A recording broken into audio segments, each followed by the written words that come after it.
आजच्या कृषी क्षेत्रातील मोठ्या बातम्या, शासनाच्या घोषणा, अनुदानातील बदल, खरेदी धोरणे आणि बाजारभावांमधील हालचाल सर्व काही तुम्ही पाहणार आहात या व्हिडिओच्या माध्यमातून। नाकर्त्या मंत्र्यांना शिंदे घरी बसवणार, पक्षाचा आढावा, काम करणाऱ्यांना संधी, 11 पासून राज्य दौरा, 43,000 गावांमध्ये पक्ष मजबूत करण्यावर भर, काम करतील तेच पदावर राहतील, काम न करणाऱ्यांना बाजूला केलं जाईल असं स्पष्ट निर्देश त्यांनी दिल्याची माहिती मिळत आहे।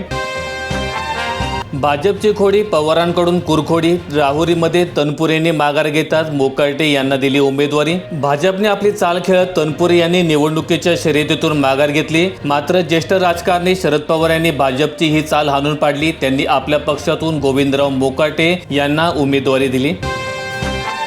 राष्ट्रवादीला पुन्हा अजितदादांचा विसर, सुनील तटकरे यांच्यानंतर पटेलांच्या कार्यक्रमात देखील फोटो गायब। तिरोड्यातील बैठकीच्या बॅनरवर अजितदादांचा फोटो नाही, फक्त स्वतःचे फोटो लावून या नेत्यांनी आम्ही स्वतंत्र आहोत हे दाखवून दिलंय, अशी टीका राष्ट्रवादी अजित पवार गटाचे अमोल मिटकरी यांनी यावर टीका केली। पुणे जिल्ह्यात पाईपच नाही पण गॅस देण्याच्या घोषणा, पीएनजीचा हवा प्रकल्प कागदावर लाखोंचा खेळ, प्रत्यक्षात मात्र हजारांच्या घरातच व्यवहार। नाफेड एनसीसीएफ करणार यंदा कांद्याची आगाऊ खरेदी, दर स्थिरतेसाठी निर्णय घेतला, ठरवले 2 लाख टन खरेदीचे लक्ष्य। एप्रिल पासूनच बफर स्टॉकसाठी कांदा खरेदी केले जाणार असून 2026-27 हंगामासाठी ही प्रक्रिया राबवली जात आहे। केंद्र सरकार सर्वसाधारणपणे मे-जून महिन्यापासून कांदा खरेदी करत असते, यंदा मात्र खरेदीला लवकर प्रारंभ होणार आहे। रब्बी हंगामातील आवकवाढीच्या काळात योग्य वेळी बाजारात हस्तक्षेप करता यावा आणि पुढील काळामध्ये दरामध्ये होणारी तीव्र वाढ रोखता यावी, हा या निर्णयामागील उद्दिष्ट आहे।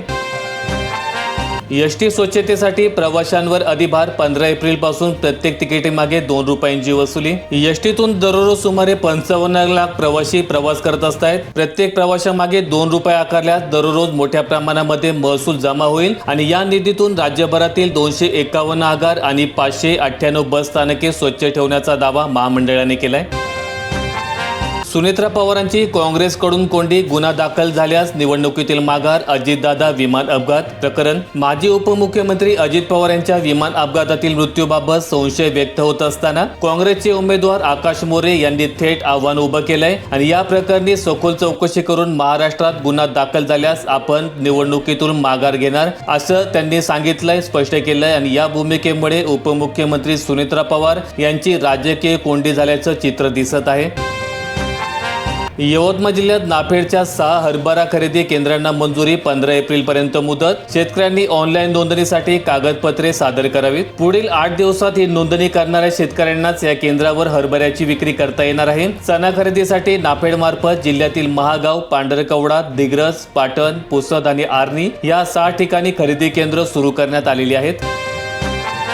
2 आठवडे शस्त्रसंधी, अमेरिका हल्ले थांबवणार तर इराण होर्मुझची सामुद्रधुनी खुली करणार। अमेरिकेच्या संभाव्य हल्ल्यांची धास्ती घेतलेल्या जगाने शस्त्रसंधीच्या या घोषणेनंतर सुटकेचा निश्वास सोडलाय। दरम्यान शस्त्रसंधीनंतर दोन्ही देश आपापला विजयाचा दावा करताना दिसत आहेत।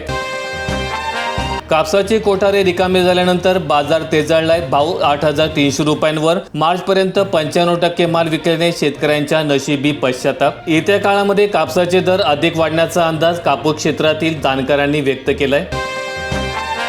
गॅस टंचाईमुळे लग्न सोहळे अडचणीत, युद्धजन्य परिस्थितीमुळे इंधन आणि गॅस पुरवठ्यावर मोठ्या प्रमाणात परिणाम। लग्न समारंभ कार्यालयांना गॅसचा फटका बसू लागलाय, काहीकडून गॅस तुमचा आणि स्वयंपाक आमचा अशीच अट घातली जात आहे।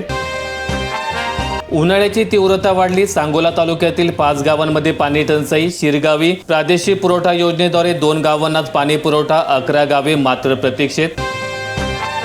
छत्रपती संभाजीनगर जिल्ह्यात अवकाळीचे पंचनामे करून त्वरित मदत मिळणे अपेक्षित, मागील 33 कोटींची मदत शेतकऱ्यांपर्यंत मिळालेली नाही। राज्यभरात फेब्रुवारी आणि मार्च महिन्यामध्ये अवकाळीने कहर माजवलाय, शेतकरी पुन्हा हतबल झालाय। राज्य सरकारने त्वरित याचे पंचनामे करून मदत जाहीर करावी अशी मागणी शिवसेना उभाटा गटाचे नेते FBS दानवे यांनी केली। केंद्राचे शेतकऱ्यांना 41,000 कोटींचे पॅकेज, राजस्थानमध्ये रिफायनरी, अरुणाचलमध्ये 2 मोठे जलविद्युत प्रकल्प। मंत्रिमंडळाने 2026च्या खरीप हंगामासाठी न्यूट्रिएंट बेस्ड सबसिडी स्कीम अंतर्गत 41,533 कोटी रुपयांच्या अनुदानाला मंजुरी दिली आहे। शेतकऱ्यांना परवडणाऱ्या दरामध्ये खते मिळावीत यासाठी हे अनुदान DAP आणि NPK सारख्या फॉस्फेट आणि पोटॅश आधारित खतांवर दिलं जाईल।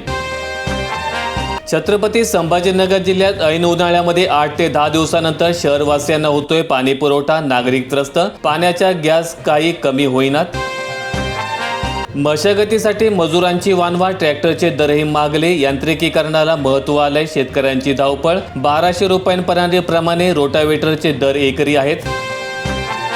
पुणे जिल्ह्यातील आंबेगाव तालुक्यामध्ये दुष्काळी परिस्थिती. तालुक्यातील 81 वाड्यांना 10 टँकरद्वारे पाणी पुरवठा सुरू केलाय. नागरिकांच्या पिण्याच्या पाण्याच्या गरजा भागवण्यासाठी प्रशासनाने 7 एप्रिल पासून टँकरद्वारे पाणी पुरवठा सुरू केलाय. सध्या तालुक्यात एकूण 10 टँकर कार्यरत असून त्यापैकी सर्व टँकर खासगी स्वरूपाचे आहेत.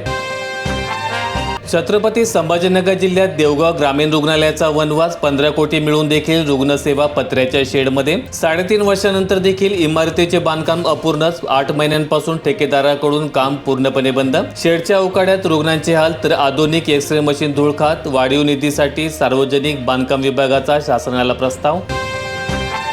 मोठी बातमी. बारामतीची पोटनिवडणूक बिनविरोध होणार. मल्लिकार्जुन खरगेंचे शरद पवार यांना आश्वासन. विजय वडेट्टीवार यांनी सांगितलंय की काँग्रेस राज्य नेतृत्वाचे माघार घेण्याचा निर्णय घेतलाय. अंतिम निर्णय काँग्रेस हायकमांड घेणार असून उमेदवारी अर्ज मागे घेण्याचा आज शेवटचा दिवस आहे. संगमनेर तालुक्याला पाणी टंचाईची झळ. 12,576 नागरिकांना 6 टँकरचा आधार. परिणामी 9 गावे, 6 गावठाण आणि 15 वाड्यांमधील तब्बल 12,576 नागरिकांना सध्या 6 टँकरद्वारे पिण्याच्या पाण्याचा पुरवठा केला जात आहे. 7 नव्हे तर सर्व 21 प्रवर्गांमधील दिव्यांग शासकीय योजनेला पात्र. आधीची दिव्यांगाची योजना बनली व्यापक. हजारो दिव्यांगांना आता आर्थिक आधार. आतापर्यंत केवळ 7 प्रवर्गांनाच लाभ मिळत होता. आता सर्व 21 प्रकारच्या दिव्यांगांचा समावेश केल्यामुळे अधिक लोकांना शासकीय योजनांचा फायदा मिळणार आहे. टंचाई निवारणार्थ 7 गावांमध्ये विहिरींचे अधिग्रहण. कंधार तालुक्यात अंदाजे 69 लाख रुपयांचा खर्च अपेक्षित. अमरावती जिल्ह्यात बारदानाअभावी तिवस्यातील केंद्रावर शासकीय खरेदी बंद. नोंदणी 1000वर. हमीभावाने शेतमाल जाण्यामध्ये अडचणींचा डोंगर. मालाची विक्री करण्यासाठी आतुर झालेल्या शेतकऱ्यांची इकडे आड तर तिकडे विहीर अशी अवस्था झाली. शासकीय खरेदी रखडल्यामुळे शेतकऱ्यांना माल अल्प दराने खासगी व्यापाऱ्यांकडे जात आहे. वैनगंगा नळगंगा नदीजोड पर्यावरणासाठी महिनाभरात सल्लागार. महिनाभरात प्रक्रिया पूर्ण करण्याचे प्रशासनाचे प्रयत्न. केंद्राच्या पर्यावरण आणि वन मंत्रालयाची मंजुरी मिळवण्यासाठी सल्लागार नियुक्त करण्यात येणार आहेत. विदर्भाला सुजलाम सुफलाम करण्यासाठी क्षमता असलेले सुमारे 95,000 कोटींचा हा प्रकल्प दुष्काळग्रस्त भागाला देखील संजीवनी देणारा ठरेल. शेतकऱ्यांना मोठा दिलासा. खरीपासाठी खतांच्या अनुदानामध्ये 21% वाढ. केंद्र सरकारने 2026च्या खरीप हंगामासाठी स्फुरद आणि पालाश खतांसाठी 41,534 कोटी रुपयांचे अनुदान देण्याची तरतूद केली आणि ही अनुदानाची रक्कम गेल्या वर्षीच्या तुलनेत 12% अधिक आहे. व्हिडिओ आवडला असेल तर लाईक ठोका, शेअर करा आणि असे दैनंदिन शेतकरी बातम्या अपडेट्स मिळवण्यासाठी सबस्क्राईब करून बेल आयकॉनचं बटन दाबा.